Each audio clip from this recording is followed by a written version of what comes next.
You ever get to the end of the day and just wonder where it went? Like you spent the whole day just putting out fires, answering emails, dealing with notifications, basically just reacting to everything. It feels like you're a passenger in your own life, right? Well, today we're talking about how to grab the steering wheel. So that really brings us to this big question. I mean, really think about it for a second. Are you reacting to your day or are you actively creating it? Because the difference between those two little words, it's everything. And the key to making that shift is all about intentional rituals. Okay, let's get this straight right away, because this is so important. We throw these words around all the time, but they are not the same thing. A habit, that's just autopilot. Brushing your teeth, grabbing your keys, you don't even think about it. But a ritual? Well, a ritual is a habit with a soul. It's when you take an action and you do it with purpose, with meaning. All right, so this brings us to our first big idea, how to stop reacting and start creating. We're going to dig into why these rituals are such a game changer for taking back control and actually living your days on purpose. So what is a ritual, really? Let's break it down. It's a sequence of actions you perform with intention and purpose. It's all about taking a totally normal moment, something you do anyway, and consciously deciding to make it meaningful. It's like pressing pause on the chaos. And this quote right here, it just nails it. This isn't about finding more hours in the day or adding 100 things to your to-do list. No way. It's about changing the things you already do. So your morning coffee isn't just about getting caffeine into your system anymore. Suddenly, it's a moment of peace and quiet before the day kicks off. See? You're transforming the ordinary. Okay, so how do we actually build these things? Well, to build powerful rituals, you gotta understand what's going on under the hood, in our brains. And that's where the science comes in, with something called the cue routine reward loop. This is so cool. It all comes down to this simple 3-step process that runs our lives. First, there's the cue, the trigger. Let's say it's your phone buzzing. That leads directly to the routine. You pick it up and you start scrolling.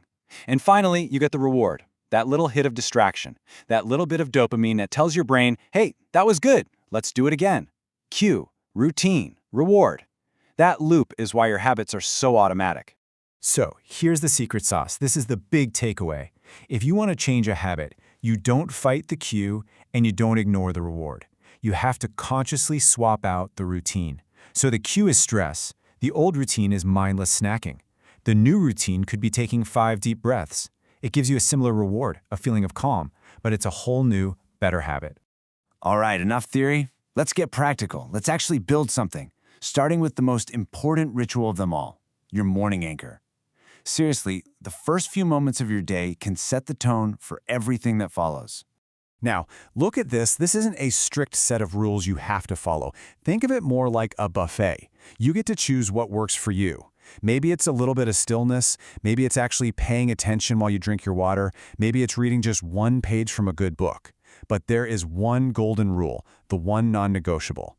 The phone waits. Period. You create your day before you let the world react to you.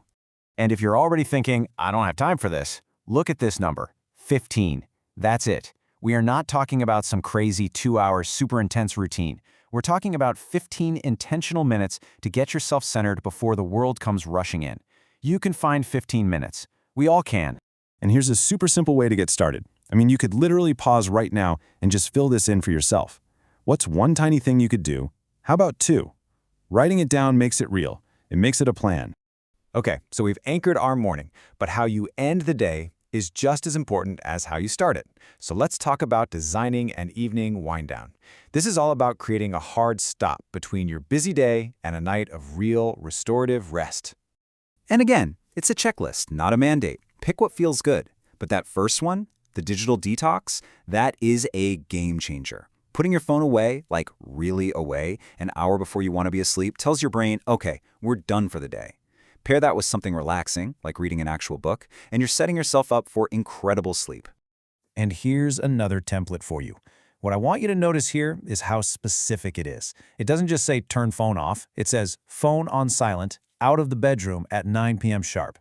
That kind of detail takes all the guesswork out of it when you're tired and just makes it so much easier to actually do.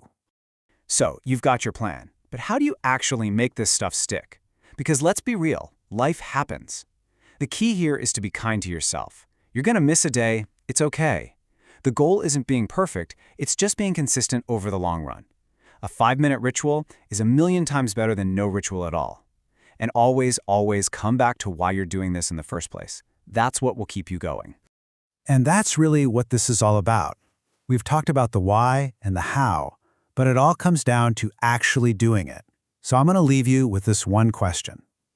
Don't worry about designing your whole life, just think about tomorrow. What one small, simple, intentional ritual are you going to create for yourself?